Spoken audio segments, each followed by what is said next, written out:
Hello students, today we have to discuss some problems based on Kirchhoff's law. हम लोगों ने पिछले video में किरचॉफ्स लॉ पढ़ा था, उसमें हम लोगों ने दो लॉ पढ़ा था, जंक्शन लॉ और लूप लॉ। आज हम उस पर बेस्ड कुछ प्रॉब्लम्स करते हैं। तो पहला प्रॉब्लम है कि ये एक सर्किट दिया हुआ है, इलेक्ट्रिक सर्किट है। इस इलेक्ट्रिक सर्किट में तीन सेल्स हैं दिए हुए 6 वोल्ट के, 2 वोल्ट के और 4 वोल्ट के, और तीन रेसिस्टर्स दिए हुए हैं 2 ओम, 3 ओम और 4 ओम का। हमें मालूम करना है प्रत्येक ब्रांच में करंट का वैल्यू क्या होगा। तो हम करंट का वैल्यू निकालेंगे तो सबसे पहले क्या करते हैं कि इसका नाम दे देते हैं। प्रत्येक लूप का कुछ ना कुछ नाम होना चाहिए। हम कैसे समझेंगे कि हम किस लूप के लिए इक्वेशन लिख रहे हैं? तो लूप का नाम पहले लिख देते हैं। तो इस लूप का नाम हम रखते हैं A B C D E F। एक लूप देखिए, एक लूप बना A B C D, एक लूप बना C D E F, और एक लूप हम ऐसा भी देख सकते हैं A E F B A। तो लूप जब हम लूप की बात करते हैं तो पूरा की बात करते हैं। इसे हम कह रहे हैं A B C D A। जहां से चलेंगे वहीं से अंत भी होगा, जहां से इनिशिएट करेंगे वहीं पर हम जाकर रुकेंगे भी। उसी तरह से हम यहां कह सकते हैं कि D E F C D, ऐसा चलेंगे। ठीक है, तो हम इसमें करंट निकालना है। पहली बात इसमें यह देखना है कि अपने मन से जो जी में आवे डायरेक्शन करंट का मान लीजिए। अब सपोज कीजिए कि इस ब्रांच में हम करंट का डायरेक्शन हम इस डायरेक्शन में लेते हैं I1। हम इसमें हम करंट का डायरेक्शन सपोज कीजिए कि हम ले रहे हैं इस डायरेक्शन में I2। हमारी इच्छा कि हम किसी डायरेक्शन में लें। हम इसमें लेते हैं I3। किसी भी डायरेक्शन में हमने ले लिया, आपको जो जी में आवे उसी डायरेक्शन में आप ले सकते हैं। अगर आपका माना हुआ डायरेक्शन गलत होगा तो उस करंट का वैल्यू निगेटिव आ जाएगा। अगर करंट का वैल्यू निगेटिव आ गया, इसका मतलब है कि वहां हमको करंट का डायरेक्शन उल्टा लेना चाहिए। तो जो फाइनल फिगर बनाएंगे, सर्किट बनाएंगे, उस फाइनल सर्किट में आप दिखा देंगे करंट को फिर से उस डायरेक्शन में। तो हम अभी कोई भी डायरेक्शन अपने मन से मान ले रहे हैं। वैसे थोड़ा सा वाइज स्टेप लीजिएगा तो रेसिस्टेंस और ईएमएफ को देखकर कुछ अनुमान लगा सकते हैं कि क्या होना चाहिए पॉजिटिव, क्या होना चाहिए निगेटिव। वैसे इससे कोई मतलब नहीं है। हम देखें अब कि हमको I1, I2 और I3 का वैल्यू निकालना है, और हमारे पास I1, I2 और I3 का वैल्यू निकालने के लिए हमको तीन इक्वेशन चाहिए। तीन अननोन क्वांटिटीज है, तो तीन अननोन क्वांटिटीज को सॉल्व करने के लिए तीन साइमल्टेनियस लीनियर इक्वेशन चाहिए। तो तीन साइमल्टेनियस लीनियर इक्वेशन कैसे बनेगा इसको हम देखेंगे। या तो हम केवल केवीएल से भी तीन इक्वेशन बना सकते हैं, या एक हम जंक्शन लॉ ले लेते हैं और दो केवीएल ले लेते हैं। केवीएल मींस लूप लॉ और किरचॉफ्स वोल्टेज लॉ। तो पहले जंक्शन लॉ, तो जंक्शन किसको कहेंगे? हम ए को जंक्शन कह सकते हैं क्या? नहीं कह सकते।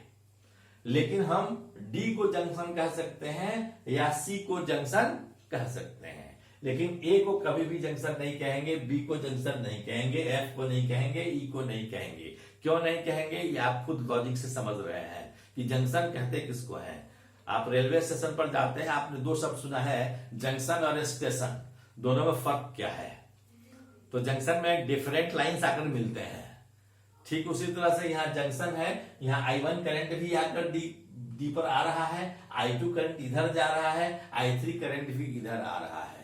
तो हम जंक्शन लॉ लगाते हैं डी पर। Applying junction law at D. क्या पढ़े हैं? Total incoming current is equal to total outgoing current, या sum of all the currents meeting at a point is zero. ठीक है, the algebraic sum of all the currents meeting at a junction is equal to zero. तो जो आने वाला है उसको positive मान रहे हैं, जो जा रहा है उसको निगेटिव मानेंगे। तो कौन कौन पॉजिटिव होगा? I1 को पॉजिटिव लेंगे, I3 को पॉजिटिव लेंगे, I2 को निगेटिव लेंगे तो लिख सकते हैं I1 minus I2 plus I3 is equal to 0. So I1 minus I2 is equal to minus I3. यह इक्वेशन 1 एक इक्वेशन हमने मान लिया. हम कुछ भी ले सकते थे, हम I1 प्लस I3 बराबर I2 भी ले सकते थे, हम कुछ भी ले सकते हैं. हम I1 और I2 में इक्वेशन लिखेंगे और I3 का वैल्यू पुट कर देंगे. अब हम देखें एक हम तो जंक्शन ल से लिख लिए. दूसरा, अब हम लूप ल लगाते हैं कि in applying KVL in loop A D C B A से चले D पर होते हुए C पर होते हुए B पर होते हुए A पर आ गए. तो A से चले D पर, इस बीच में कहीं कोई पोटेंशियल ड्रॉप नहीं हुआ होगा. अब D से C की ओर बढ़ रहे हैं तो पहले एक सेल मिला, सेल इस पार से इस पार जाएंगे D से C की ओर तो पोटेंशियल ड्रॉप हो रहा है, यानी पोटेंशियल फॉल हो रहा है. हमने बताया था पोटेंशियल यदि राइज हो तो निगेटिव लेंगे, पोटेंशियल फॉल हो तो पॉजिटिव लेंगे. तो हम यहां पॉजिटिव ले रहे हैं 2 वोल्ट और I2 के डायरेक्शन में पोटेंशियल ड्रॉप क्या होगा, यहां से यहां तक के बीच में 3I2 होगा. तो प्लस 3I2. C से बीच में कोई B के बीच में कोई प्रॉब्लम नहीं है, यहां 2I1 है. Plus 2I1 minus 6 is equal to 0. Minus 6 क्यों लिए, क्योंकि जब इधर से एक की ओर जा रहे हैं तो पोटेंशियल राइज कर रहा है, इसलिए हमने निगेटिव लिया. और वैसे अगर दिमाग में पोटेंशियल फॉल और पोटेंशियल राइज दिमाग में नहीं हो तो अपने रास्ते में देखिएगा कि सेल का छोटा वाला लाइन आएगा तो समझिएगा कि माइनस लेना है, और बड़ा वाला लाइन आएगा तो समझिएगा कि प्लस लेना है. तो यहां छोटा वाला लाइन आया इसलिए माइनस लिए. तो ठीक है, तो इसको लिखेंगे 2I1 plus 3I2 is equal to, यह क्या हो जाएगा, -4 जब इधर जाएगा तो हो जाएगा 4. यह इक्वेशन 2 हो गया. एक इक्वेशन यहां बना, एक इक्वेशन यहां बना. अब हम इस लूप में देखे हैं, in loop applying KVL in loop CDEFC. तो C से D की ओर चलना है तो -3I2 दिखाएगा, क्योंकि C से D की ओर बढ़ रहे हैं, इन करंट इस डायरेक्शन में है. तो -3I2 -2 वोल्ट +4 वोल्ट, और यह क्या होगा, -4I3 इज इक्वल टू 0. अब हम देखें कि यह हो गया 3I2 प्लस 4I3 बराबर है 2. या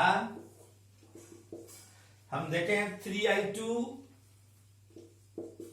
प्लस 4I3 का वैल्यू यहां से देख लें. I3 का वैल्यू क्या होगा, I3 बराबर हो जाएगा -I1 प्लस I2. या माइनस अगर इधर ले जाइएगा -I1 प्लस I2, तो यह हो गया -I1 प्लस I2. यह बराबर किसके है, 2 के. यानी यहां से I3 का वैल्यू हम यहां से ले लिए, पुट कर दिए. तो यह क्या हो गया, -4I1 प्लस 4I2 ये है, प्लस 3I2 ये है, तो क्या हो जाएगा, +7I2. 4I2 plus 3I2, this is 7I2, this is equal to 2. यह इक्वेशन 3 हो गया. अब जरा सोचिए कि 2 साइमल्टेनियस इक्वेशन है, एक इक्वेशन ये और एक इक्वेशन ये. इस दोनों इक्वेशन से आप I1 और I2 का वैल्यू निकाल सकते हैं. ये दोनों लीनियर इक्वेशन है, इससे I1 और I2 का वैल्यू निकाल लेंगे, और I1 और I2 का वैल्यू इस इक्वेशन में डाल देंगे या इस इक्वेशन में डाल देंगे तो I3 का वैल्यू निकल जाएगा. तो तीनों का वैल्यू हम निकाल सकते हैं. तो हम देखें, अब आगे सॉल्व करते हैं इक्वेशन 2 और 3 को. अब हमने क्या किया कि 2 इक्वेशन था 2 और 3. 2 में हमने 2 से गुना किया और 3 जोड़ दिया, साइमल्टेनियस इक्वेशन बनाया, तो 4i1 कैंसिल हो गया, 13i2 बराबर 10 हो गया, i2 बराबर 10/13। और तब हम i1 का वैल्यू निकालेंगे, i1 का वैल्यू यहां से निकालेंगे या उसी इक्वेशन 2 में रख देंगे, तो i1 का वैल्यू आ गया 11/13 एम्पियर। और i1 और i2 का वैल्यू इक्वेशन 1 में डाल दिए, तब i3 का वैल्यू आया -1/13 एम्पियर। अब एक बात देखिए, i1 हमारा आया 11/13, i2 आया 10/13, ये दोनों पॉजिटिव है, इसलिए i1 और i2 का डायरेक्शन सही है पहले से। लेकिन i3 का डायरेक्शन जो हमने लिया है वह आया है वैल्यू निगेटिव। इसका मतलब i3 का डायरेक्शन इस डायरेक्शन में नहीं होना चाहिए, बल्कि इस डायरेक्शन में होना चाहिए। और इसीलिए हम एक फिगर फिर से बनाएंगे और दिखाएंगे करंट को। अब हमने एक सर्किट फिर से यही सर्किट को उतारा, यहां लिखा, और i1 का वैल्यू हमारा पॉजिटिव आया था, इसका मतलब डायरेक्शन इसका सही था। और यहां पर हम करंट का वैल्यू लिख देते हैं, this is 11/13 ampere.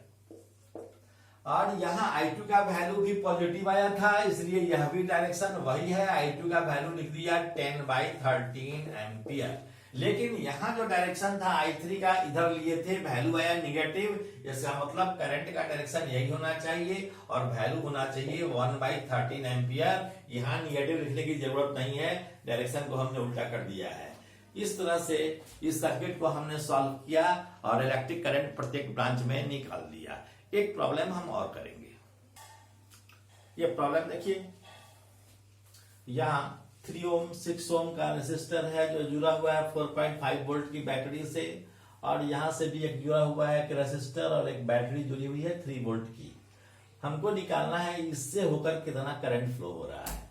10 ohm resistor से कितना करंट फ्लो हो रहा है यह हमको मालूम है। हमने कंसीडर किया कि इस बैटरी ने करंट भेजा I1, ये हमको, या ये I1 है करंट, और यह बैटरी जो है ये बैटरी करंट भेज रहा है, सपोज कीजिए इस डायरेक्शन में I2 करंट भेज रहा है। तो दोनों यहाँ की इस जंक्शन के लिए दोनों इनकमिंग करंट हो जाएगा। इस जंक्शन का हमने नाम भी दे दिया, सबसे सपोज कीजिए कि यह A है, यह B है, यह C है, यह D है, यह E है, और इसको हम F मान ले रहे हैं, इसको हम G मान ले रहे हैं, कुछ भी मान लिए। अब जरा सोचिए कि इतना परेशान नहीं होने की जरूरत है। यहाँ I1 करंट इससे होकर जा रहा है, I2 करंट इससे होकर जा रहा है, इसका मतलब है कि कितना करंट इस होकर जा रहा है, दोनों इनकमिंग करंट है C के लिए, तो आउट गोइंग करंट दोनों के सम के बराबर होगा। इसलिए अगर सम दोनों का I है तो I बराबर किसके होगा, I1 प्लस I2 के हो जाएगा। अब हम इस सर्किट को हम सॉल्व करते हैं कि कैसे सॉल्व होगा। तो सबसे पहले हम लिखते हैं applying loop law in FGCDF, in loop FGCDF। इसमें देखें तो पहले -3 वोल्ट आया, -3 प्लस 10i2 और इधर कितना जा रहा है इस लूप में 6 इंटू आई, प्लस 6 इंटू आई का वैल्यू हम एक ही बार में लिख देते हैं I1 प्लस I2, और this is equal to 0। So 6i1 plus 6i2 plus 6i2 और plus 10i2, this is 16i2। 6i2 और 10i2, this is 16i2 is equal to 3। हम चाहें रख देते हैं इसको इक्वेशन 1, दिस इज इक्वेशन 1। अब हम इस लूप में लेते हैं applying loop law in loop B D E A B यहां से चले 3i1 है तो 3i1 plus 6 into i1 plus i2 minus 4.5 बराबर है 0। यह बराबर क्या होगा 3i1 plus 6i1 this is 9i1 plus 6i2 plus 6i2 this is equal to 4.5। तो एक इक्वेशन यह है, एक इक्वेशन यह है। अब दोनों इक्वेशन को सॉल्व करके हम i2 का वैल्यू निकाल लें। तो चलिए हम ऐसा करते हैं कि यहां से i1 का वैल्यू इसमें डाल देते हैं। तो i1 का वैल्यू यहां से क्या हो जाएगा, देखिए 6i1 बराबर है दिस मच, सो i1 बराबर होगा 3 माइनस 16i2 डिवाइडेड बाई 6। सो लिख सकते हैं 9 into 3 minus 16i2 divided by 6, यह हो गया 9i1 प्लस 6i2 बराबर है 4.5। अब यहां से देखें कि यह क्या हो जाएगा, 9 से यह अब हमने जब सॉल्व किया तो इतना हम i1 का वैल्यू यहां डाला, सॉल्व किया, i2 का वैल्यू मिल गया 0। हमको तो i2 का ही वैल्यू निकालना था क्योंकि क्वेश्चन पूछ रहा है 10 ओम से कितना करंट जाएगा, तो 10 ओम से i2 करंट जा रहा है, i2 का वैल्यू हुआ 0, अर्थात इससे होकर कोई करंट नहीं जा रहा है। ओके, ठीक है, thank you very much, all the best.